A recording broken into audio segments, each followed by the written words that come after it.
Hey, everybody, and welcome back to the Rec Room podcast, where everybody knows the rules. The guardrails are off.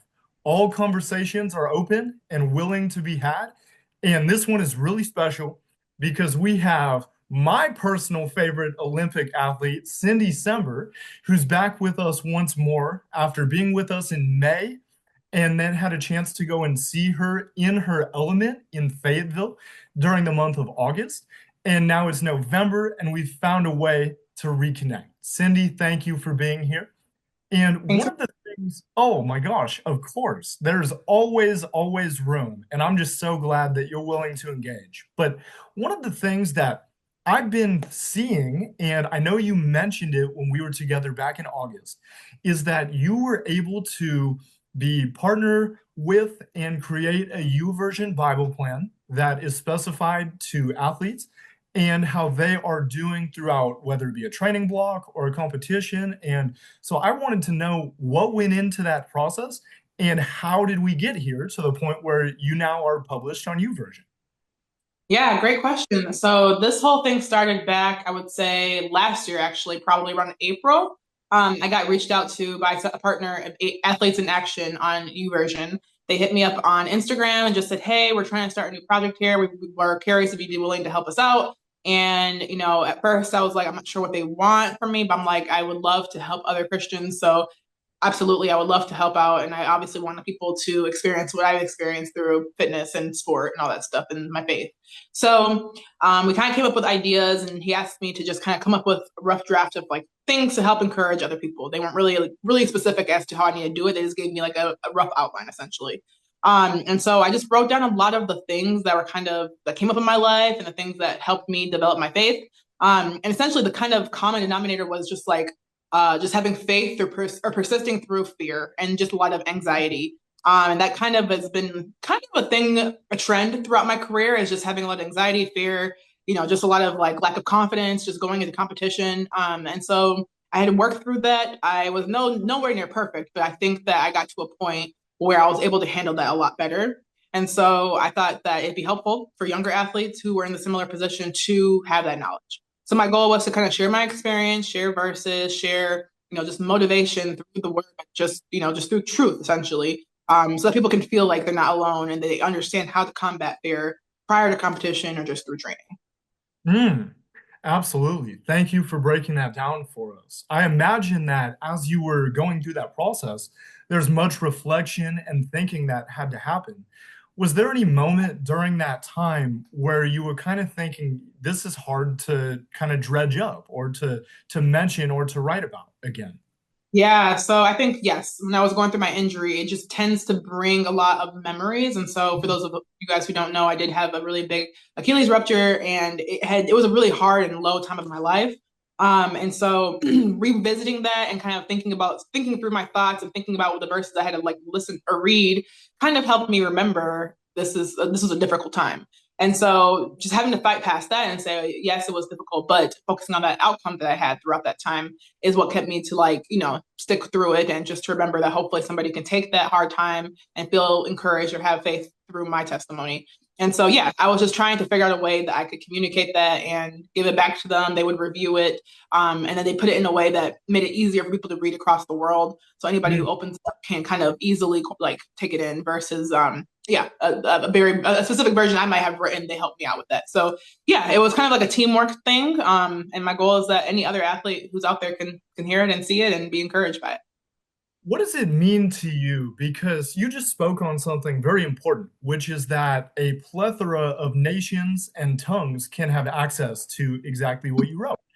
Yeah. What does it mean to you to know that your words, thoughts, feelings, emotions, and stories are out there and accessible for those who are thousands of miles away?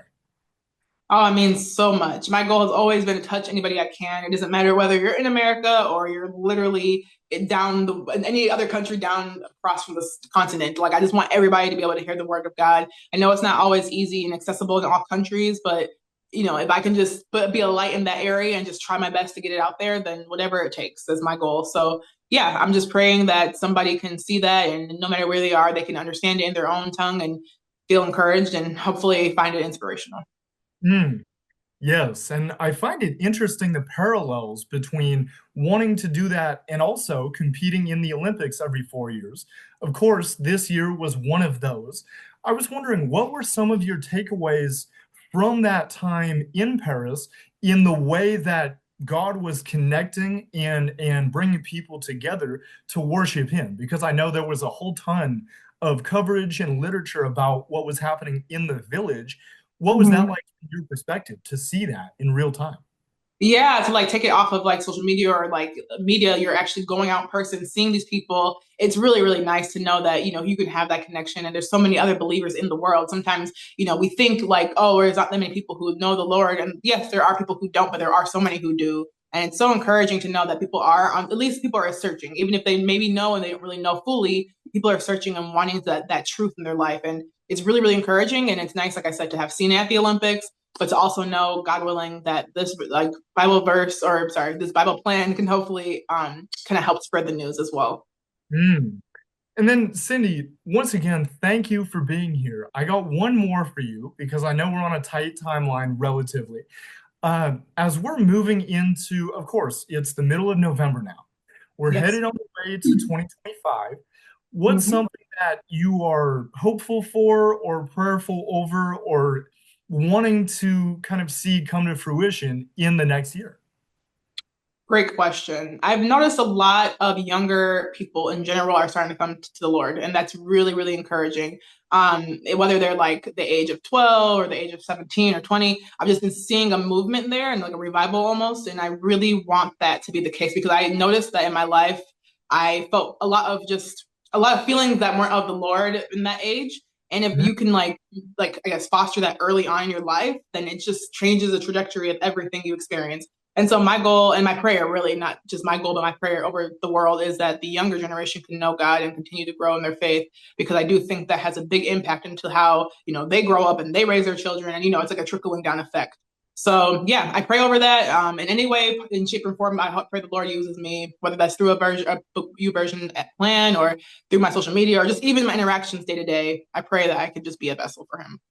Mm, undoubtedly. Well, Cindy, thank you again for your time and being so willing to engage. I wanted you to know, and I wanted to say this to you, that the story of me coming to Fayetteville has kind of made its way around campus here a little bit. Oh, I'm so So happy.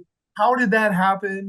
What went into that? And I just Yeah. thank you for being accessible and willing to let me inside the ropes for that day. That's something that I'm telling you will always stick with me and has driven me this year already in just what's happening at Michigan State. So thank you. Yeah, thanks for sharing that. No, I really appreciate it. It was my pleasure. And I really hope, yeah, we can connect again.